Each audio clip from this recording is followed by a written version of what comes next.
The story is set in the not-so-distant future in Miami, Florida, where the catastrophic effects of climate change have caused widespread flooding and scorching temperatures. The city has become a shadow of its former self, with many of its residents forced to conduct their businesses and other activities at night due to the unbearable heat. Poverty is rampant, and some of the inhabitants are forced to live in makeshift slums or even boats. In this bleak and depressing environment, people are desperately holding on to memories of happier times. Nick and Emily, both ex-soldiers, have set up a unique business called Reminiscence Tank. This service allows people to relive their fondest memories using a combination of sedatives and cutting-edge technology. Nick can even visualize and share their memories in a holographic form, making the experience more surreal. Avatar 3, here we come. The scene then shifts to Nick's acquaintance from the army, Hank, who is using the Reminiscence service. Nick takes him back to a sunny day 13 years ago when he was playing with his beloved pet dog. As Hank relives this cherished memory, Nick describes the sensation of reminiscence as a powerful drug that allows people to reconnect with their loved ones and relive the most significant moments of their lives. However, Nick also warns that excessive indulgence in these memories can lead to a dangerous addiction, trapping people in their past and robbing them of the present. But the present is shit, who cares? Finally, Nick reveals that every memory experienced by the clients through the Reminiscence Tank are stored on small flash drives, further highlighting the potential risks associated with this service. Later at night, as Nick and Emily are about to close their business for the day, a walk-in customer named May asks for help in finding her missing keys. As soon as Nick sees May, he is immediately attracted to her, and despite Emily mentioning that it's too late, he decides to help.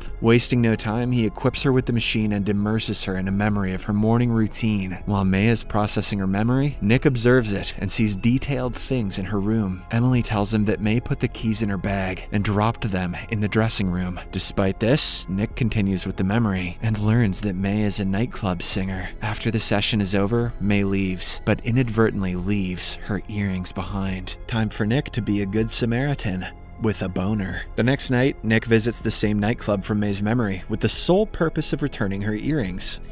After May ends her performance, he approaches her and the two have a small chat. When he returns her earrings, out of nowhere, May requests him to escort her to her apartment. Nick, who at this point has become flabbergasted by her beauty, agrees without thinking twice. And as soon as the two reach home, they make passionate love. After their intimate encounter, Nick and May have a heart-to-heart conversation on the rooftop. May questions why Nick doesn't use the memory tank more often, to which the latter explains that memories are better in small doses. Suddenly, it is revealed that Nick has been in the Reminiscence Tank this whole time, thinking about May. Everything was only in his imagination. Emily tries to get him out of the tank, but Nick simply can't stop thinking about his dream girl. It turns out May mysteriously disappeared a few months ago, and now Nick is trying to figure out her whereabouts by using the Reminiscence Tank again and again. He frequently visits the club where she used to work and asks her friend for clues, but to no avail. When nothing works, Nick takes a sedative and goes back to his memories of May. One time, he wakes up to a loud banging on his front door. Frustrated and half asleep, Nick angrily yells at the person on the other side before storming out to confront them, but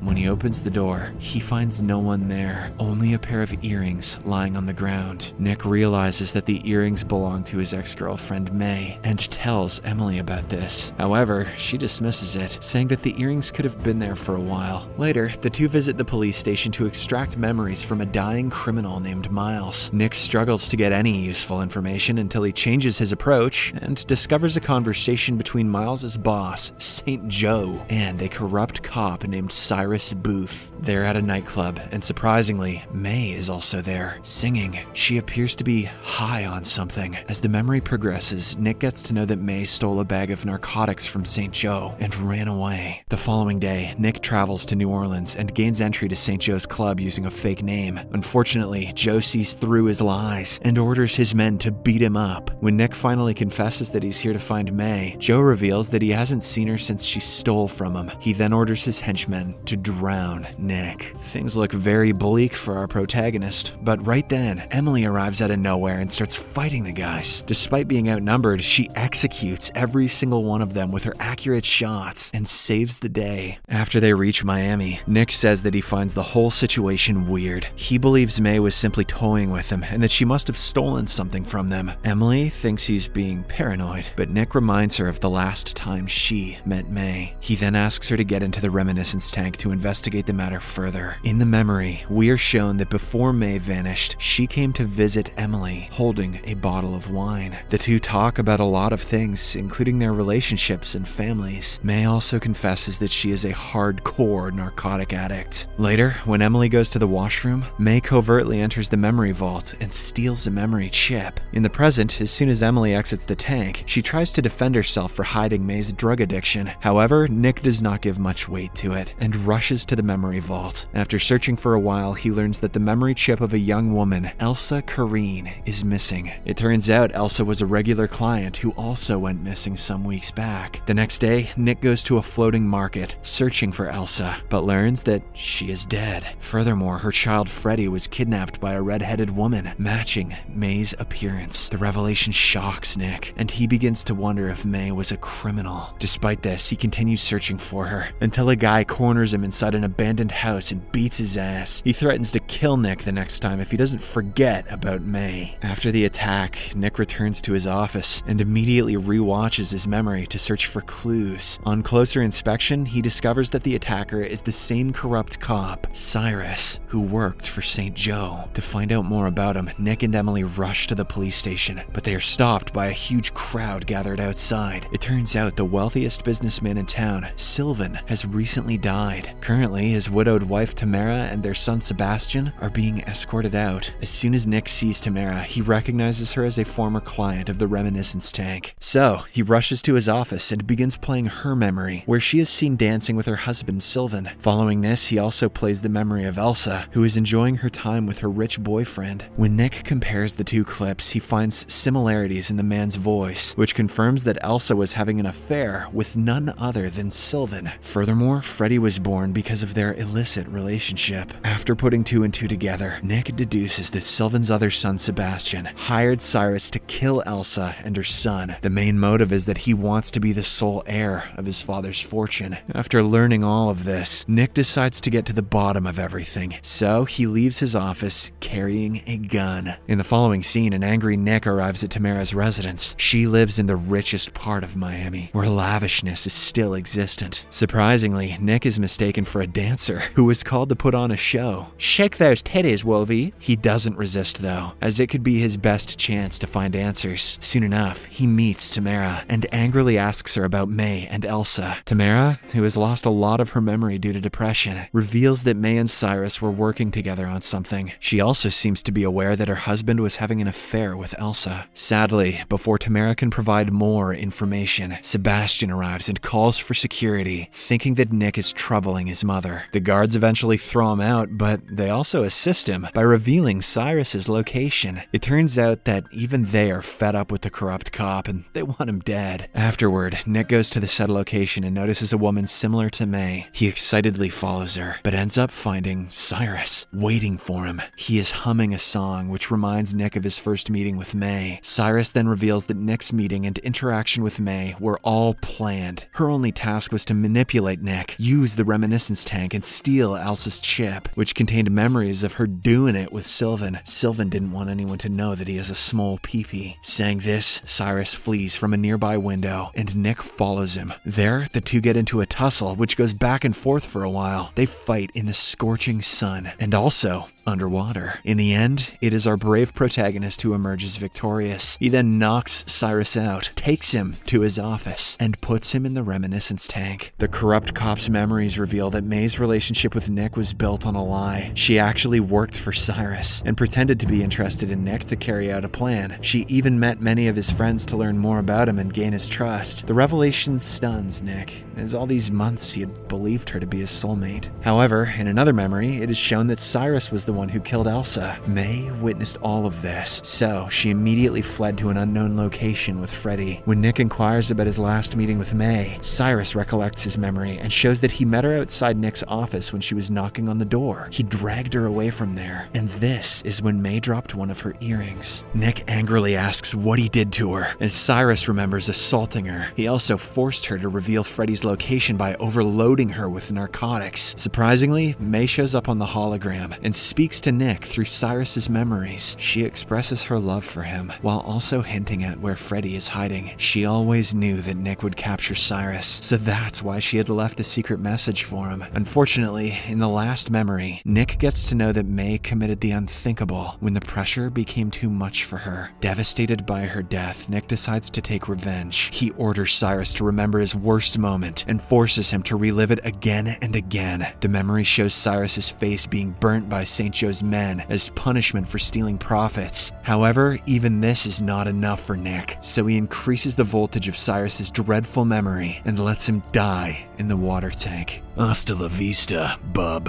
Following this, Nick goes straight to Sylvan's residence and confronts Sebastian for killing Elsa for the sake of his father's wealth. He also reveals that he knows about his father's affair with Elsa. Enraged and shocked, Sebastian tries to shoot Nick, but despite his best efforts, he can't bring himself to do it. In the end, he turns the gun on himself and prepares to commit the unthinkable. However, before things can get bloody, his mother arrives in the nick of time and calms him down. With the situation resolved, Nick goes to see Emily and confesses to his crimes, recounting the entire story of May, Cyrus, and their tangled web of deceit. He says life is short, so that's why Emily should go back to her family and live with them. In his final moments, Nick goes into the reminiscence tank, connects himself to the wires, and gets ready to start the reminiscence process on himself. Soon, we see him reliving his memories with May, where the two confess their love for each other before passing away peacefully. Years later, Emily visits Nick at the reminiscence tank with her daughter and leaves flowers for him. The movie ends with the message that while living in the past can be dangerous, reliving memories of the best times can be a way to find peace in the present. Even if you become addicted to it and you die,